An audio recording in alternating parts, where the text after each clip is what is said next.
दोस्तों, जय हिंद। दोस्तों, कैसे हैं आप लोग। इस लेक्चर में मैं प्रमुख राजवंश संस्थापक और उनकी राजधानियों को डिस्कस करने वाला हूं दोस्तों, है ना। जो लूसेंट में लास्ट में मॉडर्न हिस्ट्री में जो लास्ट में फैक्ट बना हुआ है दोस्तों, बना हुआ है, उसको मैं डिस्कस करूंगा दोस्तों, जिसमें हम प्रमुख राजवंश, उनके संस्थापक कौन थे और उन्होंने कौन सी राजधानी बनाई थी, किस वंश की कौन सी राजधानियां थी या राजधानी थी, वो मैं डिस्कस करने वाला हूं दोस्तों, है ना, धमाकेदार तरीके से। प्रीवियस लेक्चर्स देखने के लिए आप मेरे चैनल को विजिट कर सकते हैं। विजिट करके आप वहाँ पे जो मैंने लेक्चर्स पढ़ा चुका हूँ उनको भी देख सकते हैं दोस्तों। यह लेक्चर किसके द्वारा दिया जा रहा है? मेरे द्वारा दिया जा रहा है। माय नेम इज क्या है? विक्रम खंडेलकर। तो आइए शुरू करेंगे। इधर साइड देखो राजवंश दिए हुए हैं, इधर संस्थापक दिए हैं, इधर राजधानी दी हुई है और कुछ एक्स्ट्रा इन्फॉर्मेशन बताने की कोशिश करूंगा मैं, जिससे आपको याद रखने में आसानी जाए। तो आइए शुरू करेंगे ज्यादा बातें ना करते हुए। दोस्तों देखो, यहाँ सामने में यहाँ पे सामने में 7 राजवंश लिखे हुए हैं दोस्तों। ये हर्यक वंश से लेके सातवाहन वंश तक ये 7 राजवंश लिखे हैं दोस्तों, है ना। ये 7 राजवंशों ने मगध पर शासन किया है दोस्तों। कहां पर? मगध पर शासन किया है दोस्तों। तो सबसे पहले थोड़ी सी जानकारी मैं आपको मगध के बारे में दे देता हूं कि मगध क्या था दोस्तों, है ना। तो मगध के बारे में थोड़ी सी जानकारी, क्योंकि ये 7 राजवंशों ने मगध पर शासन किया है, तो अपने को थोड़ी सी जानकारी होना कि मगध क्या था। तो दोस्तों, भारत का एक प्राचीन साम्राज्य था मगध। जो था वो भारत का एक प्राचीन साम्राज्य था, जो अब बिहार के उत्तर पूर्वी भाग में स्थित था और अपना विस्तार करते करते थोड़ा फैल गया था दोस्तों, है ना। बिहार के उत्तर पूर्वी भाग में स्थित था। 6वीं शताब्दी ईसा पूर्व से 8वीं शताब्दी ईसा पूर्व के बीच कई बड़े राज्यों का केंद्र बना दोस्तों। ये कई बड़ा राज्यों का केंद्र बना। मगध के बारे में कुछ और बातें देखा जाए तो मगध की सीमाएं उत्तर में गंगा तक और दक्षिण में विंध्याचल पर्वत यानी विंध्याचल तक और पूर्व में चंपा तक फैली हुई थी। पूर्व में चंपा तक और पश्चिम में सोन नदी तक फैली हुई थी दोस्तों, है ना। मगध की राजधानी सबसे पहले राजगृह बनी, फिर पाटलिपुत्र बनी और कई राजवंशों ने अलग अलग राजधानियां बनाई दोस्तों, है ना। मगध साम्राज्य पर ये 7 शासकों ने शासन किया है दोस्तों। 7 शासकों ने शासन किया है, जिसमें से 3 बहुत इंपॉर्टेंट है। एक है हर्यक वंश, दूसरा है शिशुनाग वंश, यहाँ लिखा हुआ है, तीसरा है नंद वंश। उसके बाद नंद वंश के बाद मौर्य वंश भी आया था, शुंग वंश भी आया था, कर्ण वंश ने भी किया है और सातवाहन वंश ने भी किया है दोस्तों। तो इनके बारे में मैं आपको धीरे धीरे बताऊंगा। मगध का सर्वप्रथम उल्लेख अर्थवेद में मिलता है। ये क्वेश्चन आते रहता है कभी कभी। मगध का सर्वप्रथम उल्लेख अर्थर्ववेद में मिलता है, याद रखना है। कौन से वेद में मिलता है? 4 वेद है। 4 में से कौन से वेद में मिलता है? अर्थर्ववेद में मिलता है मगध का सर्वप्रथम उल्लेख, है ना। तो यहां से मगध की जानकारी इतनी मैंने आपको काम की देने की कोशिश किया। अब अपन चलेंगे कहां? अब अपन चलते हैं एक एक करके। यहाँ पे जितने साम्राज्य लिखे हुए हैं उनको मैं बताने की कोशिश करता हूं दोस्तों, धीरे धीरे समझते हुए, है ना। तो सबसे पहले बात करेंगे अपन हर्यक वंश की दोस्तों। हर्यक वंश। तो डायरेक्ट क्वेश्चन आता है, कभी कभी ऐसा क्वेश्चन भी पूछा गया है कि मगध पर शासन करने वाला पहला वंश कौन था? उसका नाम था हर्यक वंश। लेकिन क्वेश्चन की वैरायटी ऐसी रहती है कि मगध पर शासन करने वाला पहला वंश कौन सा था? तो उसका नाम था हर्यक वंश, है ना। लेकिन दोस्तों, कई इतिहासकारों ने इसे तीसरा राजवंश कहा है। मगध पहले बन गया था, मगध पे 2 राजवंश कर चुके थे, है ना। प्रगोद वंश और कुछ वंश ने किए थे। उसके बाद आती है बात यहाँ से अच्छे से हर्यक की। तो इसीलिए कई जगह आप बुकों में देखेंगे तो लिखा रहेगा मगध पर शासन करने वाला पहला वंश था हर्यक वंश, है ना। लेकिन अब हर्यक वंश के बारे में थोड़ी सी जानकारी सुन लीजिए। हर्यक वंश जो था ये मगध पर शासन करने वाला तीसरा राजवंश था।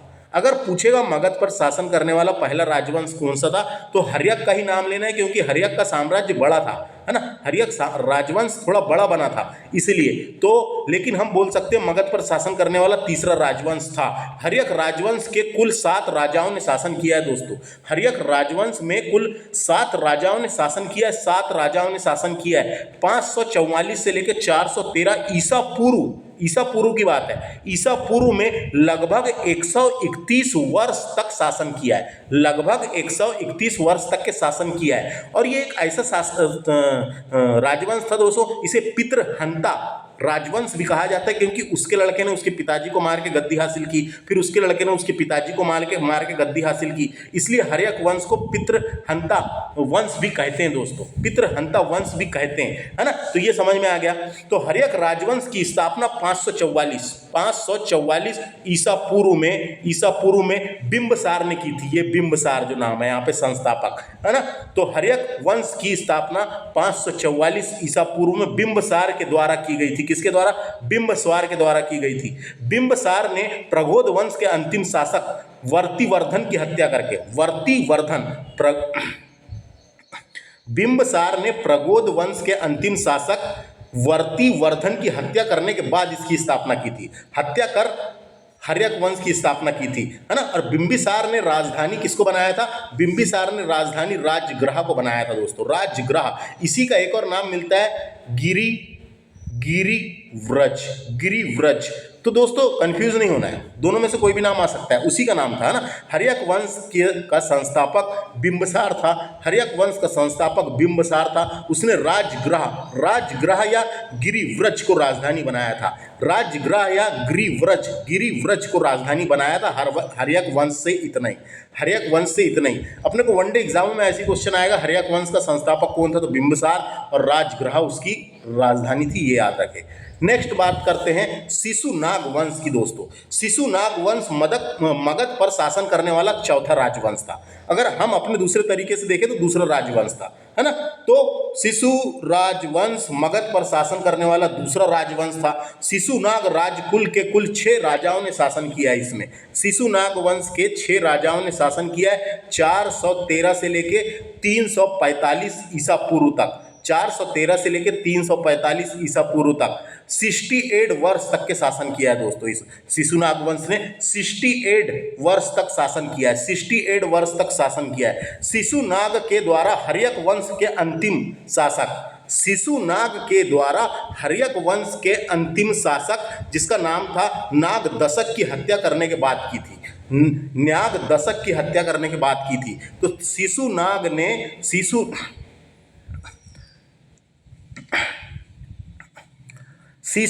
ने हर्यक वंश के अंतिम शासक जिसका नाम था नागदशक की हत्या कर शिशुनाग वंश की स्थापना की थी दोस्तों। शिशुनाग वंश के राजाओं ने मगध को प्राचीन राजधानी बनाया, है ना। यानी मगध की प्राचीन राजधानी किसको बनाया था? तो शिशुनाग वंश।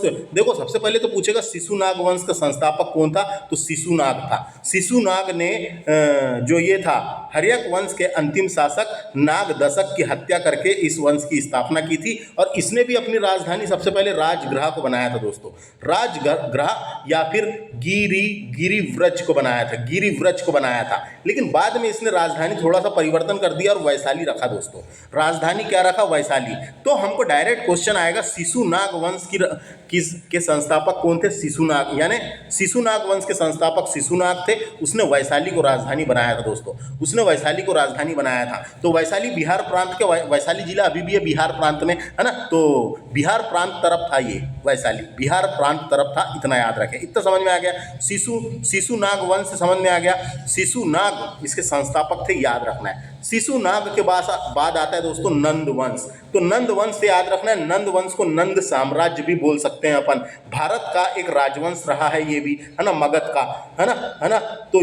तो मगध पर शासन करने वाला राजवंश रहा है ये। नंद राजवंश के शासन काल में ही मगध पहली बार साम्राज्य बना और बहुत बड़ा बना मगध, है ना। नंद राजवंश के कुल 10 राजाओं ने शासन किया है दोस्तों। नंद राजवंश में कुल 10 राजाओं ने शासन किया है ना। लगभग 23 वर्ष तक के शासन किए, बस 23 वर्ष तक शासन किए, मात्र 23 वर्ष तक शासन किए। नंद वंश की स्थापना 345 ईसा पूर्व में की गई थी। महापद्मानंद ने शिशुनाग वंश के अंतिम राजा महानंदी की हत्या करके तो देखो ना, तो ये महापद्मानंद जो है नंद वंश का संस्थापक रहा है। इसने जो है शिशुनाग वंश का अंतिम शासक, उसका नाम क्या था? शिशुनाग वंश का अंतिम शासक महानंदी की हत्या करके की थी। महानंदी की हत्या करने के बाद हत्या करके नागवंश की स्थापना की थी। तो शिशुनाग वंश का अंतिम शासक था महानंदी की हत्या करके महापद्मानंद ने नंद वंश की स्थापना की थी। तो नंद वंश का संस्थापक पूछेगा तो महापद्मानंद था दोस्तों, महापद्मानंद था, है ना। तो महापद्मानंद था। इस राजवंश का अंतिम शासक धनानंद था दोस्तों। इस राजवंश का अंतिम शासक धनानंद था और इसने राजधानी, नंद वंश की राजधानी पूछेगा पाटलिपुत्र, है ना, पाटलिपुत्र। नंद वंश की राजधानी पूछेगा, पाटलिपुत्र याद रखना है। नंद वंश की राजधानी क्या थी? पाटलिपुत्र, जो आधुनिक पटना थी, आधुनिक पटना थी। इसके बाद मौर्य वंश आया दोस्तों। तो मौर्य वंश के बारे में आपको थोड़ी सी जानकारी पहले बता दूं कि मौर्य वंश जो है मौर्य साम्राज्य या मौर्य राजवंश बोल सकते हैं। ये प्राचीन भारत का शक्तिशाली राजवंश रहा है, प्राचीन भारत का शक्तिशाली राजवंश रहा है। इसने लगभग 137 वर्ष तक के शासन किया है दोस्तों। इसकी स्थापना का श्रेय चंद्रगुप्त मौर्य और उसके मंत्री चाणक्य को दिया जाता है ना। इसकी स्थापना का श्रेय चंद्रगुप्त मौर्य और उसके मंत्री चाणक्य को दिया जाता है। यह साम्राज्य पूर्व में मगध और गंगा नदी के मैदान में फैला हुआ था, उत्तर और बंगाल तक के दोस्तों, बिहार और बंगाल तक फैला हुआ था। इसकी राजधानी पाटलिपुत्र थी। इसकी राजधानी क्या थी? पाटलिपुत्र थी, जो आज के पटना शहर के आसपास की थी दोस्तों, जो आज के पटना शहर के आसपास थी। तो हम बोल सकते हैं यहाँ पे क्या की, तो ये की नंद वंश का अंतिम शासक मैंने बताया था धनानंद की हत्या करके, किसने हत्या किया? चंद्रगुप्त मौर्य ने, है ना, चंद्रगुप्त मौर्य ने, है ना। तो धनानंद, अंतिम शासक धनानंद। तो सम्राट चंद्रगुप्त मौर्य ने धनानंद को पराजित कर या हत्या करके या पराजित करके मौर्य साम्राज्य की नींव रखी, इतना याद रखना है। तो कैसे हुआ करके, है ना, तो मौर्य साम्राज्य की नींव रखी। तो ये समझ में आ गया मौर्य वंश के बारे में भी इतनी जानकारी। 137 वर्ष तक के शासन किया है दोस्तों, है ना। 322 ईसा पूर्व से 185 ईसा पूर्व तक के इन्होंने शासन किया है मौर्य वंश में। मौर्य वंश के शासन चंद्रगुप्त मौर्य था, और उसके बाद आगे मैं पढ़ाऊंगा, उधर इतिहास पढ़ाया हूं दोस्तों मैंने, आप जाके मेरे चैनल प्लेलिस्ट में देख सकते हैं। उसके बाद बात करते हैं अपन शुंग वंश की। शुंग वंश या शुंग साम्राज्य, प्राचीन भारत का ये भी साम्राज्य रहा है मगध का। शुंग राजवंश मगध पर शासन करने वाला राजवंश रहा है ना, वंश रहा है। तो शुंग वंश जो था, इसकी ये 185 ईसा पूर्व से 73 ईसा पूर्व तक के इन्होंने शासन किया। लगभग 112 वर्ष तक के इन्होंने शासन किया शुंग वंश ने। पुष्यमित्र शुंग इसका संस्थापक था। शुंग वंश का संस्थापक पुष्यमित्र शुंग था, ये याद रखना है, पुष्यमित्र शुंग था। तो पुष्यमित्र शुंग ने मौर्य वंश के अंतिम शासक, है ना, पुष्यमित्र शुंग ने मौर्य वंश के अंतिम शासक, जिसका नाम था बृहद्रथ।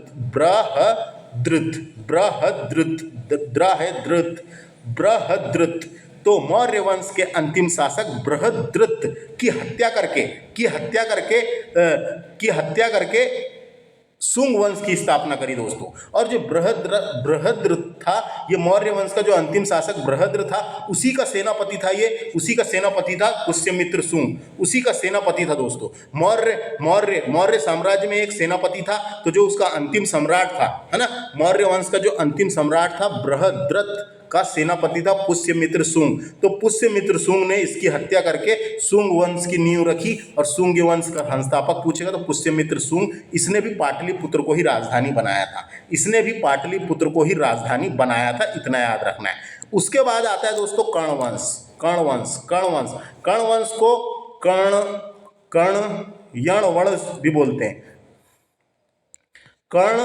यण वंश भी बोलते हैं दोस्तों। ये पूर्वी और मध्य भारत के कुछ हिस्से में शुंग वंश की जगह ली थी इसने, है ना, इसने शुंग वंश की जगह ली थी। कहाँ? तो इसने पूर्वी और मध्य भारत के कुछ हिस्से में शुंग वंश की जगह ली थी। 75 ईसा पूर्व से 30 ईसा पूर्व, 75 ईसा पूर्व से 30 ईसा पूर्व के मध्य रहा है ये। इसने भी अपनी राजधानी किसको बनाया था? इसने भी अपनी राजधानी पाटलिपुत्र को बनाया था। कर्ण वंश ने भी अपनी राजधानी पाटलिपुत्र को बनाया था, याद रखना है ना। शुंग वंश के अंतिम राजा देवभूति के दरबार में मंत्री था ये, है ना। जो शुंग वंश का अंतिम राजा देवभूति,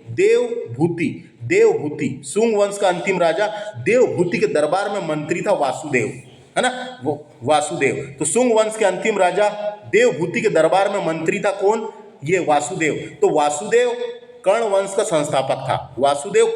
संस्थापक था, और मैंने बता दिया पूर्वी और मध्य भारत के कुछ हिस्से में इसका कब्जा था। तो समझ में आ गया। कर्ण वंश का संस्थापक पूछेगा तो वासुदेव और पाटलिपुत्र इसने भी राजधानी बनाया था। उसके बाद बात करते हैं अपन सातवाहन वंश की दोस्तों, इंपॉर्टेंट वंश है सातवाहन राजवंश या सातवाहन साम्राज्य बोलते हैं, जिसे प्राचीन भारत में साहित्य में आंध्र राजवंश भी कहा गया है। इसे आंध्र सातवाहन राज्य भी कहा गया है, इसे आंध्र सातवाहन राज्य भी कहा गया है दोस्तों, है ना। इसने लगभग 150 साल शासन किया है, इसने लगभग 150 साल शासन किया है दोस्तों, है ना। 230 ईसा पूर्व से 60 ईसा पूर्व, है ना, 60 ईसा पूर्व के बीच शासन किए हैं दोस्तों, है ना। सातवाहन राजाओं में कई सारे नाम आते हैं, सिमुक, सातकर्णी प्रथम, गौतम पुत्र सातकर्णी, है ना, बहुत सारे नाम आते हैं, बहुत सारे थे। और इसी के टाइम पे ही दोस्तों, इसी के टाइम पे ही अमरावती कला का विकास हुआ था दोस्तों। ये सातवाहन राजवंश के टाइम पे ही अमरावती कला का विकास हुआ था, ये याद रखना है। अमरावती कला का विकास हुआ था, ये याद रखना है। और ये जो दोस्त ये शुरू में दोस्तों सातवाहन राजवंश जो था शुरू में मात्र सत्तात्मक था, यानी कि माताओं के नाम, राजाओं के नाम माताओं के नाम पे रखे जाते थे, राजाओं के नाम माताओं के नाम पे रखे जाते थे। उसके बाद में ये पितृ सत्तात्मक हो गया, यानी पिता के नाम के साथ उत्तराधिकारी बनने लगे, है ना। नाम रखते थे माताओं के साथ, लेकिन पिता के नाम के फिर बाद में पितृ सत्तात्मक हो गया और पिता के बाद उत्तराधिकारी जो बनता था वो राजा बनता था। तो इसकी स्थापना सिमुक ने करी थी। सिमुक, डायरेक्ट क्वेश्चन आता है, कई बार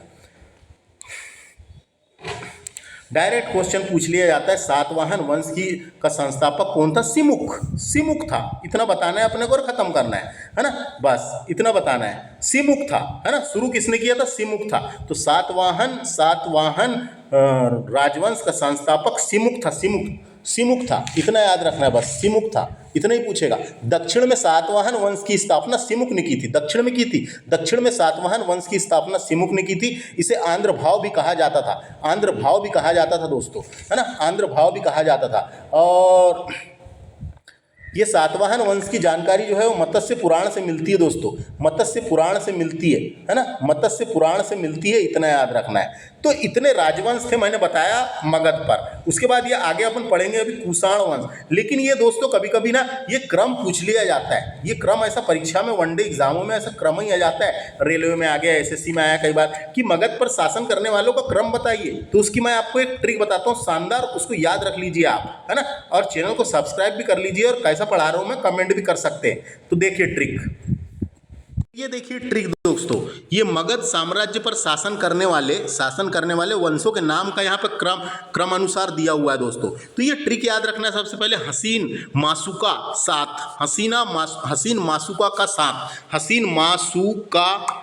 सात, है ना, का बीच में साइलेंट है, तो क्या है? हसीन मासुका सात। तो हा से है दोस्तों हर्यक वंश, सी से है शिशुनाग वंश, ना से है नंद वंश, मा से है मौर्य वंश, सु से है शुंग वंश, का से है कर्ण वंश, और सा से है सातवाहन वंश। तो ये ट्रिक आपको याद रखना है, कई बार एग्जाम में ऐसा क्रम पूछा गया है ना। और बीच बीच में जब कभी कभी क्रम पूछता है दोस्तों, तो बीच के गायब कर देता है, जैसे का वाले को गायब कर देता है ना, इसको गायब कर देता है। इसलिए क्रम अपने को पता होना कम से कम कौन क्या है ना। तो हा से क्या है? हसीन से, हा से है हर्यक वंश, सी से क्या है? शिशुनाग वंश, ना से क्या है? नंद वंश, है ना। और ये मा से क्या है? मौर्य वंश, और सु से क्या है? शुंग वंश, और का से क्या है?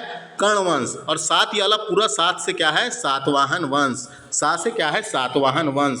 तो ये है इसकी ट्रिक, ये इसकी शानदार ट्रिक है दोस्तों, है ना, जो आपको थोड़ा समझने और पढ़ने में आसानी आएगी। कई बार एग्जाम में जब ऑप्शन देता है ना दोस्तों, तो जैसे हा सा और बीच का गायब कर देता है, जैसे ना को गायब कर देगा या फिर का को गायब कर देगा। इसलिए क्रम को अपने को पता रहना चाहिए कि कौन बीच में किए। कई बार सामने का ही थोड़ा सा दे देता है, इधर का नहीं देता, लेकिन अपने को पता होना दोस्तों, है ना। कई बार ऐसा पूछ लेता है हर्यक वंश के बाद किसने शासन किया है, बीच की गायब करके सीधे इधर दे देगा। और ये वाले सा को कंफ्यूज नहीं करना दोस्तों, ये हसी से हो गया शिशुनाग है ना, और ये वाले सु से शुंग वंश है, तो ये सा से आ रहा है, तो इसमें भी गड़बड़ मत करना।